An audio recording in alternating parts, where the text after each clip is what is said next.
خان، میں امرین قیوم بات کر رہی ہوں اسلام آباد سے۔ میں ایک ہاؤس وائف ہوں اور میرے ہسبینڈ پرائیویٹ جاب کرتے ہیں۔ میں مہنگائی کے بارے میں بات کرنا چاہتی ہوں کہ مہنگائی جو ہے وہ دن بدن بڑھتی جا رہی ہے اور گزارا مشکل ہو رہا ہے۔ ہم بچوں کے اسکول کی فیس دیں یا گھر کا خرچہ چلائیں، اور اب تو اگر آپ دیکھیں تو ڈالر کی جو پرائس ہے وہ بھی کم ہو گئی ہے اور جو روپے کی ویلیو ہے وہ بھی مستحکم ہو گئی ہے۔ اور دوسری بات یہ کہ اب تو رمضان المبارک بھی آ رہا ہے، لیکن جو ہے بیسک کوموڈیٹیز کی پرائس بالکل کم نہیں ہو رہی ہے۔ تو خدا را آپ اپنا وعدہ پورا کریں اور مہنگائی کو کنٹرول کریں۔ اگر آپ یہ نہیں ہو سکتا تو پھر آپ جو ڈے فرسٹ سے کہہ رہے ہیں کہ آپ کو گھبرانا نہیں ہے، تو پھر آپ ہمیں گھبرانے کی اجازت دے دیں۔ جی امرین، بالکل آپ نے وہ بات کی جو کہ آپ یقین کریں کہ اب تک ہماری صرف اور صرف کانسنٹریشن اگر باقی ساری چیزیں ایک طرف ہیں تو مہنگائی ایک طرف ہے۔ اور مہنگائی کے اندر آپ نے تھوڑا سا سمجھنا ہے، کیونکہ مہنگائی تو کئی چیزوں کی ہے نا۔ کئی چیزوں کی مہنگائی ایسی ہے جو کہ ہم ایڈمنسٹریشن کی وجہ سے ٹھیک کر سکتے ہیں۔ مثلا یعنی اگر ایک دکان میں ایک قیمت آ رہی ہے اور دوسری دکان اور کوئی قیمت دے رہی ہے اور چیز تو وہی ہے، تو یہاں تو ایڈمنسٹریٹو سٹیپس لے سکتے ہیں اور ہم پورا اس کے اوپر بھی زور لگا رہے ہیں۔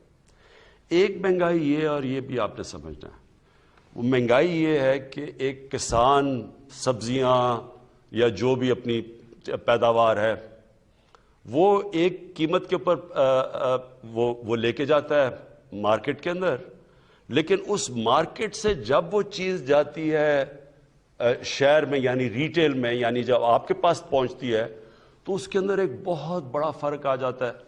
وہ کسان بیچارے کو پورے پیسے نہیں ملتے۔ میں نے کسانوں کو ملا جا کے، تو کسانوں نے کہا جی ہمارا تو مشکل سے خرچہ پورا ہو رہا ہے جو ہم اپنی پیداوار یا جو سبزیاں بتا رہے تھے، لیکن وہی سبزی جب وہ جا رہی ہے شہر کے اندر تو وہاں وہ دگنی سے بھی زیادہ قیمت پہ بک رہی ہے۔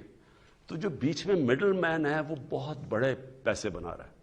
اس کا اب ہم ایک توڑ لے کے آئے ہیں اور انشاءاللہ یہ شروع بھی ہو گیا۔ ہم نے آہستہ آہستہ ایکسپیریمنٹ کر رہے ہیں کہ ہم ڈائریکٹلی وہ جو منڈی سے ایک اس طرح چیز کریں کہ ڈائریکٹلی لوگوں کے پاس، اور وہ کسان کو بھی زیادہ پیسہ مل جائے گا اور جو لوگ ہیں جو شہر کے اندر لوگ، ان کے لیے بھی قیمتیں کم ہو جائیں گی۔ یہ ایک پوری نئی چیز کر رہے ہیں کیونکہ ایک نیا سوچ لے کے آ رہے ہیں، اور یہ شروع ہو گیا لاہور میں، ہم نے اب کئی جگہ شروع کیے ہیں، یا اب اسلام آباد میں شروع کرنے لگے، یہ شہروں کے اندر اب ہم کرنے لگے۔ اس سے بھی فرق پڑے گا۔ ایک تیسرا طریقہ ہے، ایک تیسری وجہ ہے، وہ ہے جو میں شروع میں آپ کو کہتا ہوں کہ جب روپیہ، مثلا ہمارا روپیہ اب آپ ہمارے آنے کے بعد 107 روپیہ تھا، ہمارے آنے سے پہلے روپیہ 124 تھا، لیکن اس سے 6-7 مہینے پہلے 107 کا تھا، یعنی 2018 کی شروع میں تقریباً 107 روپے کا ڈالر تھا، اور وہ 2018 کے بعد وہ بڑھتے بڑھتے پہنچ گیا 160 روپے پہ۔ اور اب اللہ کا کرم ہے کہ ہماری اکانومی سٹیبل ہو رہی ہے تو روپیہ بھی مضبوط ہوتا جا رہا ہے۔ اس کا آپ کو افیکٹ آئے گا، مثلا امیجیٹلی افیکٹ تو آ گیا نا کہ ڈیزل کی قیمت گر گئی، آپ کو پیٹرول کی قیمت نیچے آ گئی، تو یہ تو آپ کو افیکٹ نظر آ گیا جب روپیہ مضبوط ہوا۔ لیکن اس کی جب 107 سے 150 روپے پہ بھی گیا تو اس کا افیکٹ کس کے اوپر پڑا؟ بجلی کے اوپر پڑا۔ آدھی بجلی بنتی ہے تیل سے، تیل ہوتا ہے امپورٹ۔ پھر جو بجلی کے سارے کانٹریکٹ سائن کیے گئے ہیں وہ ہیں سارے ڈالرز کے اندر، ہمارے سے پہلے کے کانٹریکٹ سائن کیے گئے ہیں، تو وہ کیونکہ ڈالر کے کانٹریکٹس ہیں وہ ایک دم اس کے اوپر بھی افیکٹ پڑ گیا۔ جیسے ہی ڈالر مضبوط ہوا روپیہ گرا، ادھر بھی قیمت بڑھ گئی۔ پھر جب ڈیزل مہنگا ہوا، ساری ٹرانسپورٹ مہنگی ہو گئی، ساری چیزوں کے اوپر اس کا کاسٹ چلا گیا۔ پھر جو باہر سے ہم چیزیں امپورٹ کرتے ہیں، باہر سے چیزیں سب سے بڑا تو جو عام لوگوں کو آپ کو افیکٹ کرتا ہے گھی۔ اب تقریباً 70% ایڈیبل آئل امپورٹ کرتے ہیں، 70% جو گھی کے اندر جو تیل جاتا ہے وہ امپورٹ کرتے ہیں۔ پھر دالیں، سب سے افسوسناک چیز یہ ہے کہ ہم نے ابھی تک ایک وہ زرعی ملک، ہم 70% دالیں اپنی امپورٹ کرتے ہیں، تو یہ ساری چیزیں مہنگی ہو گئیں۔ اور ایک اور مسئلہ آیا کہ ہمیں گندم جو کہ پاکستان میں ہمیشہ ہوتی تھی، وہ ہماری آبادی کیونکہ بڑھتی گئی ہے، جو گندم پاکستان میں تھی اس کے اندر خسارہ آ گیا، ایک تو بارشیں غلط ٹائم پہ ہو گئی، تو ہمیں ایک سال کے اندر 40 لاکھ ٹن گندم امپورٹ کرنی پڑی، اور اس کے علاوہ گندم امپورٹ، اور اس کا سارا امپیکٹ پڑا، یعنی جیسے آپ گندم امپورٹ کرتے ہیں تو وہ مہنگی، باہر سے مہنگی آئی یہاں سے، تو اس کا بھی امپیکٹ پڑا. تو جو امپورٹس مہنگی ہوئی روپے گرنے سے، ایک وہ ہو گئی.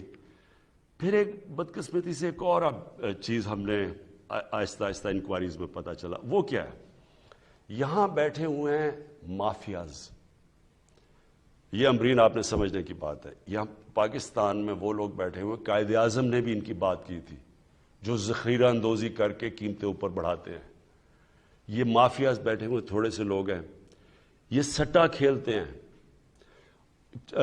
عموماً تو چیز تب مہنگی ہوتی ہے جب اس کی سپلائی کم ہو جائے. مثلا اگر کمی ہو جائے کسی چیز کی، اگر چینی کی کمی ہو گئی تو زیادہ لوگ چینی مانگیں گے، اس کی قیمت اوپر چلی جائے گی.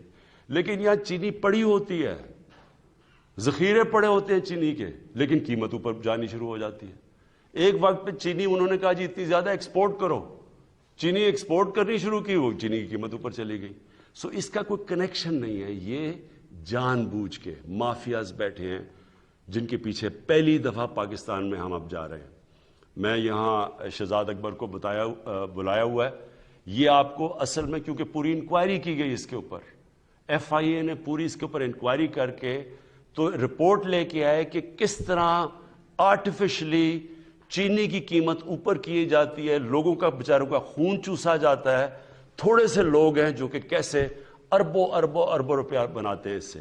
اور یہ آٹے کے اوپر بھی ہمیں جب اس کے اوپر بھی ایک رپورٹ ہے کہ کیسے وہاں بھی ذخیرہ اندوزی کر کے تو آٹے کی قیمت اوپر لے جائی جاتی ہے.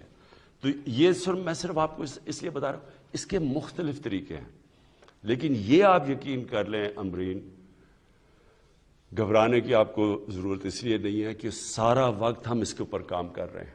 یا تو ہمیں گورنمنٹ کو فکر نہ ہو اس کے اوپر سارا وقت ہم کوشش کر رہے ہیں کہ ہم یہ کنٹرول کریں.